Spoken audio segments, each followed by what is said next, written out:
everyone, welcome back to my channel. On this video, we are now on the episode 1 of the international couple relationship. On my introduction video, we talk about how is it to be like with a foreigner. What are the types of the foreigner that we could possibly meet? Speaking of that, on my introduction video, I already discussed the different types. I would like to add one more. Of course, there is the long-term resident. They are here from 6 months up to a long time. And maybe you are the reason why he will be decided to stay here in the Philippines forever. Like my husband. I actually met him when he was already here in Philippines and was working. And until now, we are here for good. So far. I talked several important points on those topics that I mentioned. If you haven't watched my introduction video, I recommend to watch it first. The link is on the description below. On my introduction video, I talk about the basic and general information about a foreigner. On this episode, let's go deeper. So you decided to try and date a foreigner. Hold on. Before you do that, I would like you to ask these questions to yourself. What are you looking for? Are you looking for a serious long-term relationship? Or maybe you are just curious and you want to know how it goes. Or maybe you're looking for friends, perhaps. Now, I will talk about the general decision why a Filipino want to meet a foreigner. They are looking for someone for a long-term and serious relationship. Someone to marry and build life together. But you should not focus on this. I mean, take it easy. As a Filipino saying, pag hinanap mo, hindi mo makikita. Diba? So you think you found one to meet. Now, the question is how to know or figure out if he is a serious long-term relationship material. Or maybe he is just after the casual fun. Or, the worst case, you should just run. Right. Let's say you met online and you're chatting. How do you know if the chat is going well or something to look forward to? Before we talk about the sample situations, I would like to give you the red and orange flags during online chats. 2 orange flags equivalent to 1 red flag. So if you get red flag, run. If you get 2 orange flags, run. I mean, seriously, don't continue with those. You're wasting your time, or you're even putting yourself or your money or your personal data at risk. Okay, let's start. Number 1, anything that is related to nudity that he is asking from you. Or maybe he's sending one unasked. For example, he just sent you a photo of him with a naked bum. Or we have this common one, it comes from different sizes. That's a red flag, unless you were specifically asking for it. Number 2, anything he is asking about specific details, like your address. I mean, that's a red flag. If he's still asking and insisting want to know, keep it in general terms. Give the name of your city or the landmark. That should be enough. Number 3, if he suddenly tries to video calling you without even asking you or even talking about it. I mean, come on. Not really a red flag, but this is our first orange flag. Never video call out of the blue. It just shows impoliteness, right? Of course, if you get to the point that you two are chatting for a while, then you can talk about it. That's not a problem. Number 4, on the other hand, if somebody has an excuse to avoid a video or voice call, considering that you have been chatting for a while, then that's also an orange flag. It's just too much to hide, it seems. Number 5, simple security protocol. Never ever give your birthday, the exact one. And if he asks you for it, that's an orange flag. Online scammers are always keen to have birthdays. Number 6, too often of sexual topics. I mean, it's okay to talk about it, but if it's the main thing or the main dominant topic of all the chats that you have, that's a red flag. Number 7, anything that he asks you that involves money. Super duper red flag. Yes, there's also some foreigners that are scammers. Normally, they portray themselves desirable, but in reality, scammers. Number 8, him being offline for too long, especially in the middle of the conversation.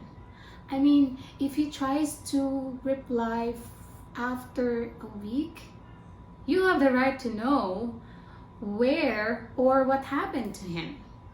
If the answer doesn't make sense, then red flag. Number 9, changing identity or phone number or chat ID or chat program that you two have been using. If it doesn't have a logic explanation why is he changing it, orange flag. There's a common scam on Facebook. I don't know if you guys know about it. Normally, the guy will send you a Facebook request, and then after you accepting the Facebook request, they will change the chat program. For example, why not Messenger, right?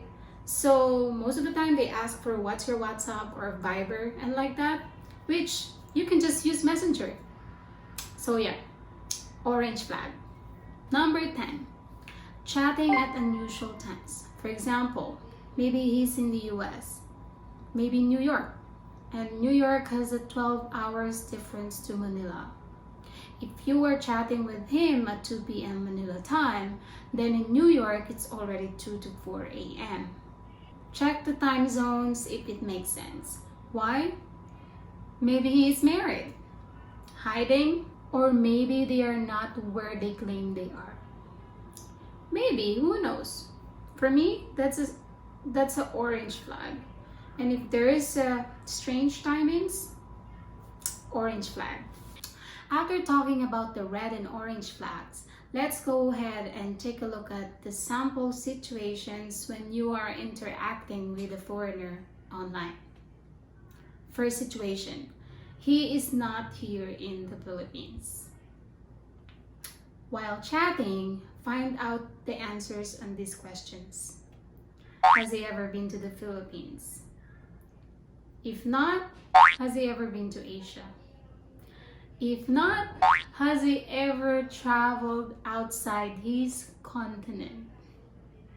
If not, does he even have a passport? I'm not kidding on this one.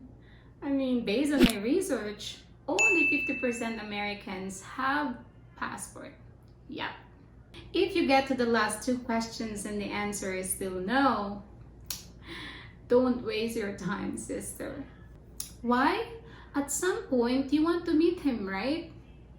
The chances of him being able to get here is just so little. Plus, when he gets here, the cultural differences are going to be way too high for him.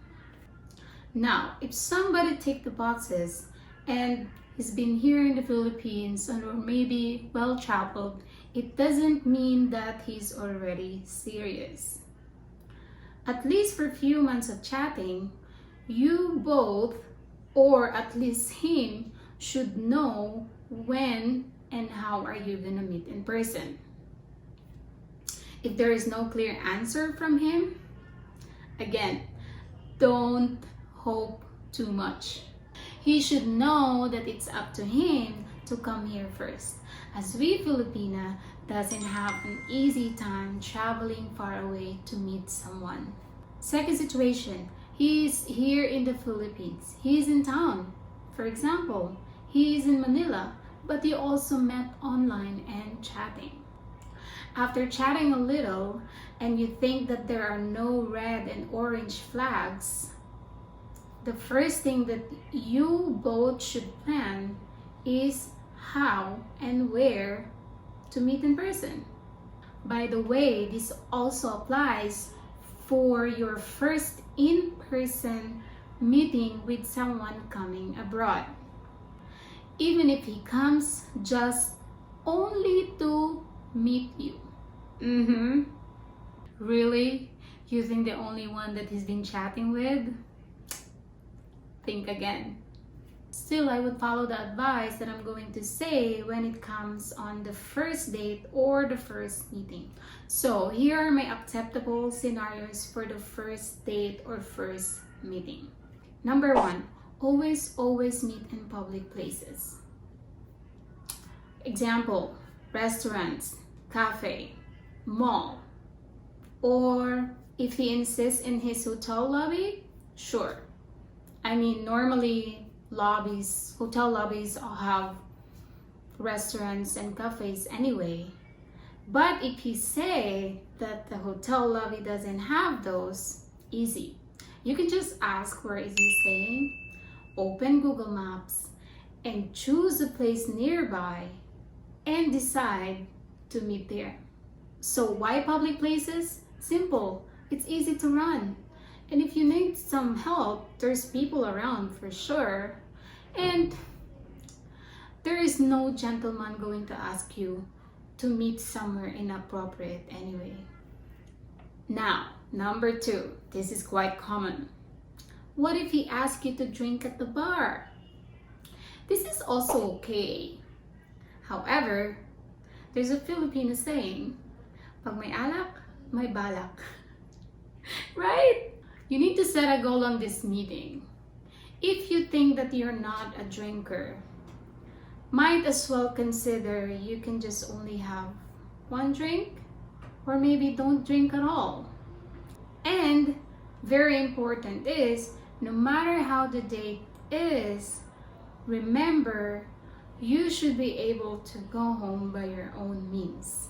Example, if you need the MRT to go home, your date should finish before the last MRT leaves. Do not rely on him. Why am I saying this? It's not about telling you what to do. It's just a guide. And if you want to know if he's serious, the first date should remain platonic. If he's serious enough, he will wait. If he's too insisting to going on his place on the first date, you might just another score on his board. Number 3, what if he wants you to become your tour guide? Maybe it's his first time here in the Philippines. That's okay. But limit it to public places only. You can go to museums, historical places, beaches, or even park. Again, you have to remember that you should be able and always go home and go on separate ways by your own means. Needless to say, any invitation directly going to his private place is a no-go, especially without meeting in a public place for the first time. It's just not right. So let's move on the people that you meet in real life, not online. How do you say that these days? A lot of what I just said about the first date with somebody from the online space applies to meeting people out in town as well. Somebody chats you up on the street, maybe in the gym, maybe while you're having coffee. Now, of course, we are talking about the people that are already here, either tourist or permanently. But when it comes to the first date or first arranged encounter, Same thing applies with the online contacts. It's just that you're skipping the online chats. However, you have less opportunity to spot the red flags while chatting. Keep that in mind. And remember, again, always make sure that you will be able to go home by your own means. Why? Because the best sign to know that he's interested with you for a long-term relationship is how is he going to communicate with you the next day without doing anything sexually. Does it make sense? Now, after the first date, does he still contact you? If he does, then that's a good start. If he doesn't, then maybe you are just not an easy score. Now, the next day, he is calling you or sending you messages. The question now is, would you like to respond? Sympathy and attraction should go both ways. Here are some things that I look back when I was on a dating scene. This helped me decide whether to respond or to have a second, third, or more dates. It might help you decide too. First impression. There's a German saying which I learned from my husband. It's called Kleider machen Leute. This means clothes define you as a person. I mean, it's not judging the book by its cover, but on dating, your man should dress on the occasion. For example, you want to meet in a restaurant in the city. You should expect him to wear something like long pants, closed shoes, and a shirt. I'm not saying your man should wear suit and tie. If you are meeting for a coffee date, it is acceptable for him to wear short pants, but not flip-flops. And if you are on the beach, if someone turn up with a suit and tie, then yeah, I think you guys know what I'm talking about, right? Second, how is he behaving towards you and to other people? Did he open the doors for you? Something like that. Or did he consider your food choices, or did he just directly order for you? Was he caring about you? For example, is he even asking if you're hot or cold? Did he care about you? How did you get home? It is completely okay for a guy to ask or help for your transportation to go home. That's actually a good sign. Let's say you are in the restaurant. Was he polite with the waitress or waiter? And when you had a conversation, is he telling about other people? And was he telling about negative story or positive story? Now last, did you feel good being with him in his company, or were you embarrassed? Alright, that is all for this episode. I covered your path to and through the first date. There will be more for sure. Next Monday, I will be talking to the guys. Yes, it's your turn. I also have an advice for those foreigners who hope to date and have a long-term relationship with a Filipina. So if you haven't subscribed yet, do it now so you will be updated on all my new videos. Thank you everyone for watching. Bye!